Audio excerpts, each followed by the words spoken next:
Assalamualaikum warahmatullahi wabarakatuh. Bismillah, alhamdulillah, wa syukurillah, wa la hawla wa la quwata illa billah. Innal hamdalillahil aliyyil adzim. Khalaqal insana fi ahsani taqwim, khalaqal mauta wal hayata liyabluwakum ayyukum ahsanu amala. Rabbi shrah li sadri wa yassir li amri wahlul 'uqdatam min lisani yafqahu qawli. Amma ba'd. Alhamdulillah,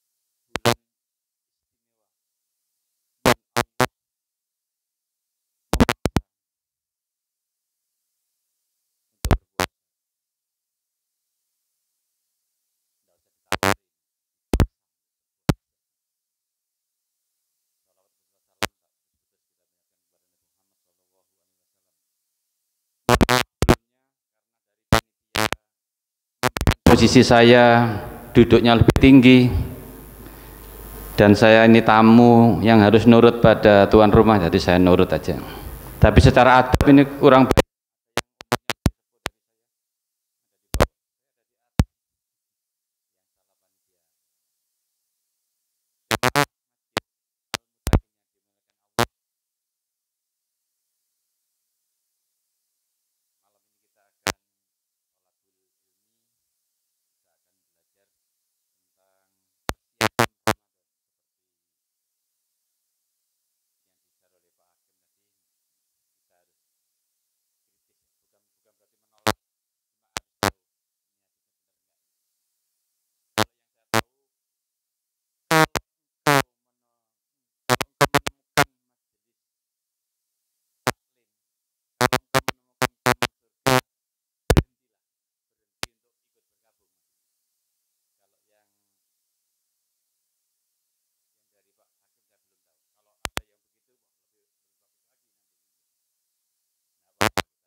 masjid di depan SD Muhammadiyah, SD Hamka. Wah, keren banget ini. Jadi kita meyakini itu. Jadi tidak ada yang sia-sia yang kita amalkan di jalan sebelah kanan, yaitu amal kebaikan. Termasuk asar itu kan keluarga kita, anak-anak kita. Umpama bisa memilih gitu, harta kita ini kita jadikan ilmu yang menjadi bekal anak-anak. Jangan mewariskan harta karena berpotensi terjadi konflik kalau kita tidak pandai melakukan pendidikan yang baik kepada anak. Baik Bapak Ibu yang dimuliakan Allah, a'udzubillahi minasyaitonir rajim. Ya ayyuhalladzina amanu kutiba alaikumusiyam kama kutiba alal ladzina min qablikum la'alakum tattaqun. Ayat ini dimulai dengan perintah puasa. Puasa itu amalan fisik, yaitu menahan makan dan minum, meskipun sedikit, meskipun halal, tidak boleh ditahan dari gerakan matahari, mulai dari fajar sampai tenggelam, baru boleh makan, baru boleh minum. Tetapi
dengan makhluk bumi.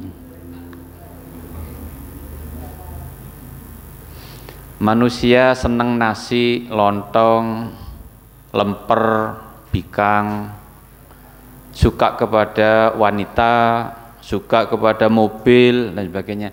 Yang ini adalah unsur-unsur fisik. Yang fisik ini adalah unsur tanah. Biasanya kalau ada soal agama itu pertanyaan cepat ini.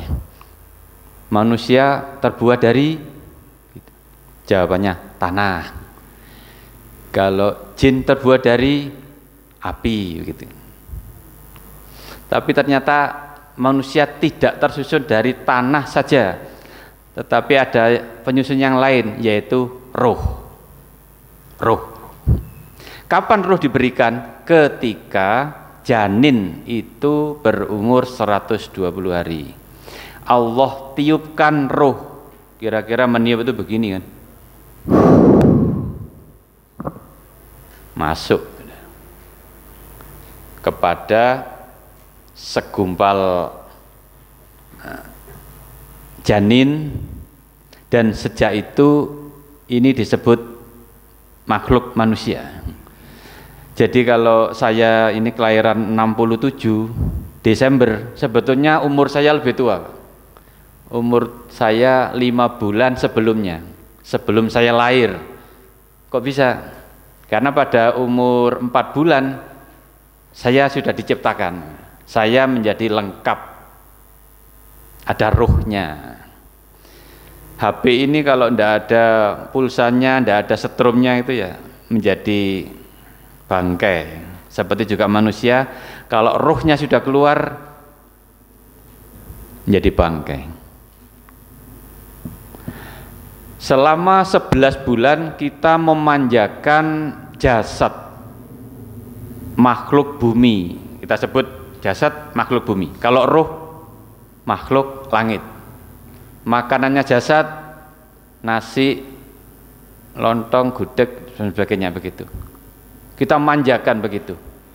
Beserta nafsu. Kita memperturutkan, kita memberi makanan yang enak-enak untuk nafsu kita.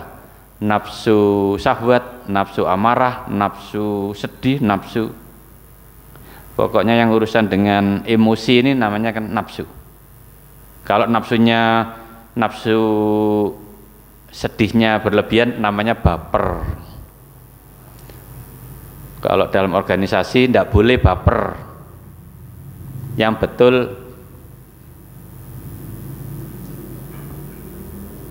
betul berperan gitu. Yang tidak boleh baperan. Di dalam organisasi kita harus berperan, tidak boleh baperan. Nah, pada bulan Ramadan inilah kita diperintahkan untuk memfokuskan kepada roh. Kita hanya boleh makan minum sekedar untuk cekak mati aja. Jadi ada takjil, ada sahur, tapi secara umum kita tetap mulai dari bangun malam, sakjane ngantuk tapi bangun, namanya qiyamul lail. Kemudian sahur, kita ngikuti perintah Nabi, sahurnya mendekati akhir. Nah, penutupnya kalau bisa ada kurma tamer, kurma kering yang seratnya lebih banyak biar awet gitu. Setelah itu kita jamaah subuh, diikuti kajian sampai syuruk, dilanjutkan sholat duha, sholat duhur, bekerja bersama manusia yang lain, tidak melakukan hal-hal yang sia-sia, sampai akhirnya maghrib takjil. Takjil disunahkan berbuka dengan yang segar, manis, alami. Contoh dari Nabi, rutop, kurma basah, kurma segar, kurma mateng. Kalau tidak ada ya derivat dari kurma segar, pepaya, iya, yang segar. Tidak boleh, tidak baik yang olahan, kolak, tak bagus. Beberapa kali saya lihat di masjid berbukanya masih pakai teh manis. Mau saya bilang salah ini, saya khawatir ada yang gremeng, nanti yang gremeng jadinya. Khawatirnya begini, sing ceramah, ngomong tok. Tetapi perlu saya sampaikan bahwa untuk berbuka bukan dari gula, bukan dari kolak, apalagi kopi, tetapi yang segar. Namanya takjil, jangan disamakan dengan makan malam, diner. Jadi kita takjil, kalau tidak ada buah, air putih saja. Baru sholat itu kira-kira 10 menit. antri wudhu 5 menit, sholatnya 5 menit, itu adalah masa yang cukup untuk pemanasan bagi pencernaan, bahwa sudah on, sudah boleh makan. Karena ketika kita sahur, kalau sahur itu doanya gimana ya? Ada doa begini, nawaitu sauma godin an adai fardu sahri hadisanati fardulillahi ta'ala. Tapi ini bukan hadis sahih. Atau Allahumma barik lana juga boleh. Ini kan doa makan. Nah, repot-repot ya, bismillahirrahmanirrahim, niat sahur. Ketika kita mengatakan, meskipun di dalam hati niat sahur, itu didengarkan oleh seluruh tubuh, oleh otak, jantung, liver, pencernaan, enzim, hormon, semua mendengar puasa. Maka paginya dia tidak akan berharap makan, karena tahu ini poso. Beda kalau kita tidak ada niat, apalagi ada di PHP, nanti ada sarapan ya jam 7, gule jam 7 tidak ada, jam 8 tidak ada. Karena itu kenapa kita kalau pagi itu lemes kalau belum sarapan, karena kita berharap reseptornya sel itu membuka, dia berharap ada makanan masuk, berharap ada makanan masuk, berharap ada makanan masuk. Ternyata tidak ada, jadi makin lemes, lama-lama lututnya geringgingan, lemes, goyang-goyang, keringat dingin. Tetapi kalau kita ada niat puasa, apapun yang terjadi saya tidak akan mokel, saya tidak akan membatalkan puasa saya sekalipun harus mati kelaparan. Nah, kalau begini kuat. Tapi kalau begini niatnya, niat puasa, golek gak kuat aku mokel wis tak siap no saka bungkusan. Pasti tidak kuat. Engko nek duhur nek gak kuat ya wis mokel wis. Pasti tidak kuat. Tapi kalau kita niati tidak ada pilihan lain. Harus sampai maghrib. Setelah sholat maghrib kemudian berbuka, ajaibnya Pak, mestinya kan kelelahan, tapi kita berangkat terawih. Nah terawih ini yang bervariasi. Kalau masjidnya Muhammadiyah 11 rakaat pelan-pelan, saya berdilirik akeh sing tuwa wong. Kalau yang masjid sebelah itu cepat. Nah ini cocok ya, high speed. Bahkan ada di Blitar itu yang 15 menit selesai. Nek kesusu kok gak budal wingi sampean. Padahal dalam sholat kan ada rukun-rukunnya. Tumak nina itu artinya berhenti. Dan ada juga yang 1 malam 1 juz. Wah, ngeri kata Pak Sumati. Sik rek. Dibicarakan dulu, khawatirnya nanti orang-orang, tidak semuanya orang-orang itu levelnya mukmin. Lu iki. Atau ada yang bijaksana separuh juz, nanti sisanya ditambah lagi qiyamul lail. Ini menggambarkan bagaimana semangat untuk memfokuskan kepada roh kita. Jadi roh kita ini diajak puasa, diajak tadarus, diajak taraweh, diajak kajian, bangun malam, tidurnya di bawah standar WHO. Tentu saja orang WHO ini Israel. Mohon maaf, saya sering keluar dari aturan-aturan WHO ya, meskipun saya orang kesehatan. Contohnya tensi itu 120/80. Kalau di atas itu berarti hipertensi. Tidak benar ini. Tensi itu mengikuti umur. Pak Yono, Pak Sumati kalau tensinya 120 namanya hipo. Ini malah sakit namanya hipertensi. Ngikuti umur itu kira-kira ada selisih 30 sampai 40. Jadi kalau umurnya 60 itu ya kira-kira 135 140 tensinya begitu. Kalau diastolik itu memang 95, Pak. Tidur, kalau menurut WHO tidur itu 8 jam. Nah kalau jamaah Al-Mutakin tidurnya 8 jam, sampean dadi opo? Tidur 8 jam. Iki bayi tuwek. Tidur itu orang kebanyakan tidur dengan kurang tidur sama juga. Yang baik kita biasakan pola tidur begini. Kira-kira 5 jam. Di bulan Ramadan kurang dari itu. Siang itu tidak ada tidur, tetapi masih ada celah, yaitu pada jam 11 sampai kira-kira 11:15, itu namanya qalilullah, tidur sebentar. Sudah pernah diuji cobakan, ternyata menguatkan daya ingat, tidur sebentar. Tidur sebentar itu tidur di atas karpet sambil nunggu adzan. Bukan tidur melungker di kasur, nanti kebabas. Ada larangan yang sering dilanggar di bulan Ramadan. Ada larangan yang sering dilanggar di bulan Ramadan. 1, tidur setelah sahur. Bisa dimaklumi, tapi tidak bisa diterima. Karena kalau kita habis sahur, ketip ini enteng ke bawahnya, balik yang berat, turun lagi, bablas.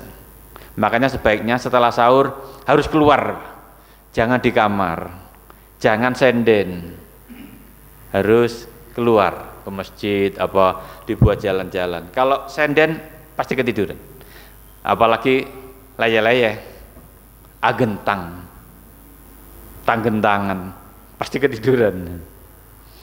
Jadi tidur setelah sahur tidak baik, baru boleh tidur setelah isyraq, setelah matahari terbit sempurna, setelah bolehnya sholat duha, itu baru boleh tidur. Begitu juga setelah asar juga tidak boleh, nunggu maghrib tiduran, ini tidak boleh, terlarang. Apalagi bagi yang penghafal Quran, rusak nanti hafalannya. Dan bagi orang tua juga mempercepat pikun, tidur menjelang matahari terbit dan menjelang matahari tenggelam. Larangan yang kedua, tidak boleh mengkonsumsi es. Kenapa kok suka es ya? Itu di perempatan Tegal Besar itu kalau asar sudah antri-antri orang, bikin macet, beli es. Saya dalam hati begini, mungkin orang puasa itu panas perutnya sehingga perlu dinyes yang pakai es. Tidak baik. Saya kira sangat jelas penjelasannya, karena organ tubuh kita itu sehatnya di suhu 38. Ini contohnya Pak, tonsil ini. Ini sehatnya di suhu 38. Kalau diminumi es itu suhunya ada yang 4 derajat, ada yang 0 derajat, ada yang -4 derajat. Langsung drop. Ini nanti akan membesar radang infeksi, namanya tonsilitis. Basa Londone amandel. Basa Londo nih. Dibawa ke dokter, dokternya pas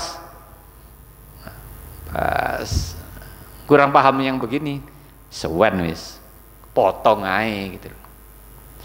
Membuang tonsil itu sama dengan meniadakan satpam di perumahan. Ini satpam ini pecat aja wis. Maka akan berpotensi keluar masuknya maling. Karena ini adalah untuk imunitas. Kalau di perut namanya usus buntu. Kalau usus buntu dipotong, dibuang, maka sama dengan perumahan tidak punya satpam. Malingnya bolak-balik, bludas-bludus. Dan sulit menggantikan Pak. Di sini mau diganti apa imunitasnya? Kalau orang amandel pasti seneng es. Saya pernah ada orang sudah tua, sudah umur 58 atau 60, amandel. Aneh ya ada orang tua. Terus saya tanya, panjenengan remen es krim? Oh, bendinten kula. Napa, Pak? Oh ya napa sampean iki. Begitu di stop, pokok kusuk panjenengan nggih, kusuk panjenengan es itu hukumnya haram. Alhamdulillah membaik. Ya jelas saja nih, bukan berita ini. Sudah jelas. Tapi anehnya kok bisa ya senang es orang. Bapak-bapak, ibu-ibu, puasa itu adalah untuk memberi nutrisi ruh kita. Baik nutrisi itu berupa amalan seperti majelis taklim, sholat tarawih, puasa dan sebagainya. Pokoknya fokus pada. Tentu saja puasa ini tidak aman-aman saja. Maka di dalam agama itu diperintahkan untuk menyambut dengan senang Ramadan. Ramadan alhamdulillah sawanang wis. Harus disenang-senangkan. Nah, sekarang kalau ada orang yang tidak senang dengan Ramadan, patut diduga di dalam tubuhnya ada jin setan. Ada yang begini kan, duh posoan iki, kena lambungku wis, mah wis, kumat iki. Itu yang ngomong jin, pinjam lidah kita, dia bisik-bisik di otak kita gini, mah kambuh kan, mah kambuh kan, mah kambuh kan. Kalau ada yang, waduh, gak iso ngopi, biasanya isuk ngopi. Ini pasti yang ngomong jin kopi. Ada jin kopi. Nek sing ngene, wah saya gak iso ngene-ngene wis. Iki jin rokok iki. Dan yang lain-lainnya, yang kemarin-kemarin kita memanjakan hidup nyaman, enak gitu, maka ketika mendengar bulan Ramadan langsung waduh iki muga aku kuat iki. Ada juga loh jin namanya jin jadi. Itu nanti di bulan ketiga Ramadan ndak sampai ke mutakin iki, belok nganan dia. Nang jadi. Traweh iling-ilingan kok gauman kelambi iki.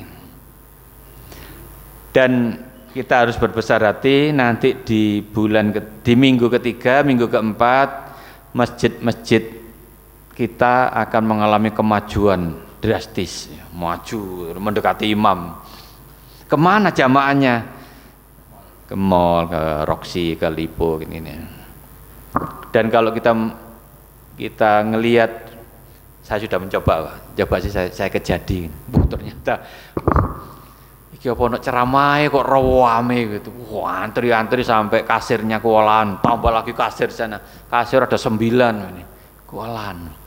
Dan yang beli pasti orang-orang jilbaban, sarungan, songgokan. Wah. Sedekah wong Islam nang ngene. Mall-mall gitu lah. Dan ketika dilihat di masjid, loh, mutakin kok malah sepi. Mengalami kemajuan.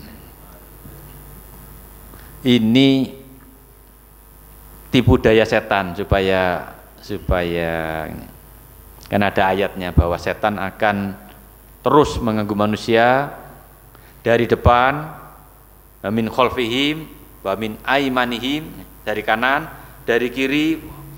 Ini kan dari segala penjuru, Pak. Seperti Inggris waktu mengancam pemuda Surabaya, kami akan menghancurkan Surabaya dari darat, dari laut, dari udara, dari segala penjuru gitu. Dan jin itu juga ada di sekeliling kita. Memang kalau ada adzan jinnya lari, tapi larinya tidak jauh. Setelah itu balik lagi. Buktinya apa? Kalau kita sholat kan tidak boleh renggang-renggang, karena tengah-tengahnya akan diisi oleh jin. Berarti jinnya kan tetap balik ke situ. Makanya lek pas sholat kok ada ide gitu ya, pemikiran eling, kunciku mah kayak ndukuri lemari. Kemudian kita juga perlu mengawasi penyakit hati kita. Semua saya yakin punya penyakit hati. Di dalam Al-Quran surat Al-Baqarah ayat 10, a'udzubillahi minasyaitonirrajim.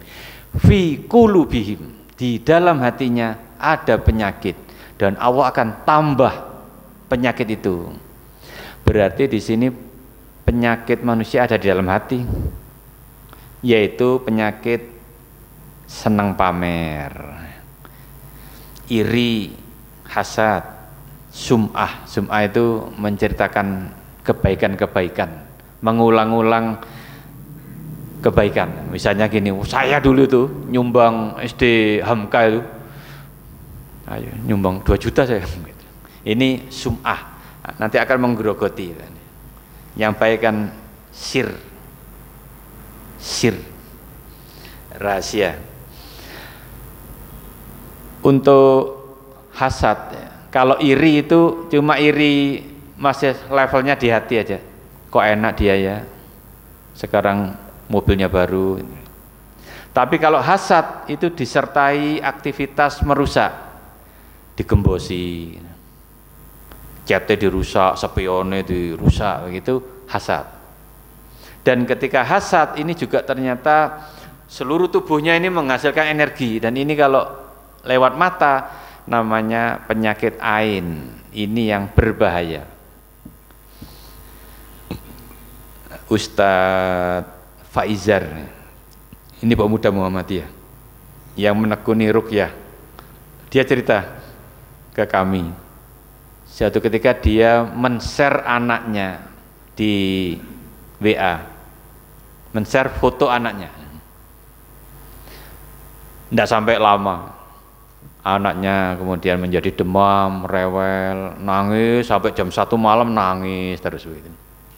Maka katanya, sejak itu saya tidak pernah lagi men-share anggota keluarga saya. Berbahaya ini, Pak.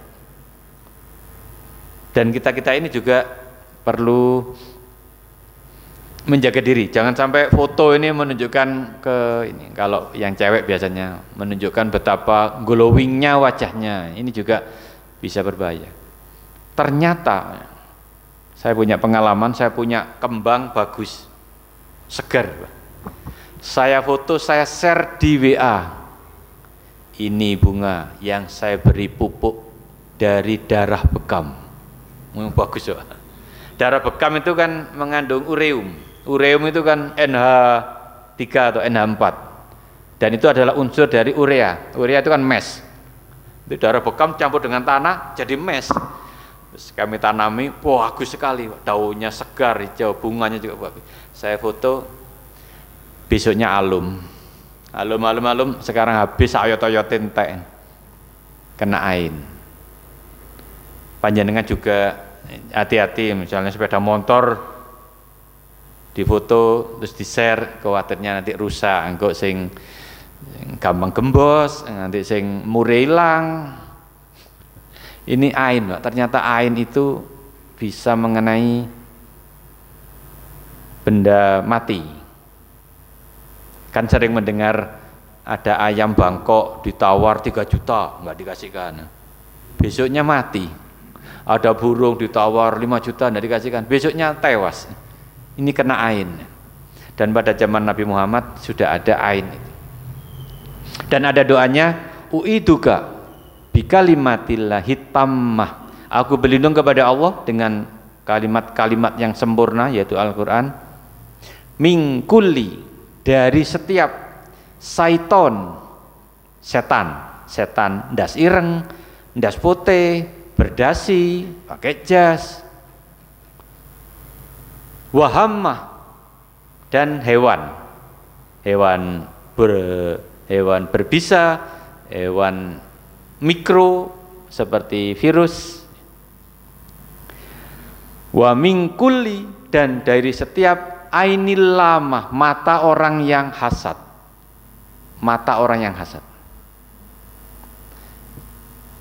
Kita ini kalau pas di atas panggung ini harus doa-doa dulu. A'udzubika kalimatillahi tammah, u'iduka bikalimatillahi tammah min syarri ma khalaq, bismillahirrahmanirrahim, la yadurru ma'asmihi syai'un fil ardi wala fis samai wa huwas samiul alim. Karena ketika kita ada di atas panggung, kita tidak bisa menjamin orang-orang ini apakah hatinya ridho dengan kita. Ada juga yang begini kan, apalagi kita-kitanya Kiong Muhammadiyah, paling kate di Muhammadiyahno aku. Pandangannya hasad, ini berbahaya. Karena itu kita harus melindungi diri. Bismillahirrahmanirrahim, dengan nama Allah tidak akan mengenaiku. Ma'asmihi say'un fil ardi wala fis samai wa was samiul alim. Doa-doa ini bagi yang belum hafal dicatati, nanti di bulan Ramadan dijadikan target. Harus hafal ini, harus hafal ini. Kayak saya menghafalkan kayak misalnya, oh doa kesembuhan, doa Nabi Ayub. Oh ini doanya Nabi Yunus. Oh ini Zakaria ingin punya anak. Oh ini doa Maryam. Oh ini doa, oh ini pakai media kurma, pakai zaitun, pakai madu. Dipelajari ya. Memang itu bidang saya, maka saya memfokuskan begitu. Ayat-ayat syifa ada 6. Yang pertama surat Taubah ayat 14. A'udzubillahi minasyaitonirrajim. Qatiluhum yu'adzibahumullahu bi'aidikum wa yuhsihim wa yansurkum alaihim wa yasfi sudura qaumim mu'minin.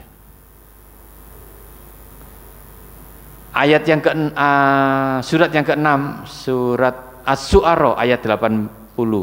Wa idza maridtu, kalau aku sakit, fahuwa yasfin, kalau aku sakit, huwa, dia yang menyembuhkan, bukan dokter, bukan obat. Ini ayat-ayat tauhid. Kadang-kadang ada dokter yang kepleset ini. Kalau tidak saya tangani sudah almarhum ini, tidak saya tangani sudah tewas. Atau pasiennya, keluarga pasiennya, alhamdulillah dok, kalau tidak panjenengan tangani, wah, bapak saya sudah almarhum. Atau obat, saya tidak minum obat ini, wah ya sudah dikubur saya. Berarti nyawa orang bergantung kepada obat. Wah, ini syirik.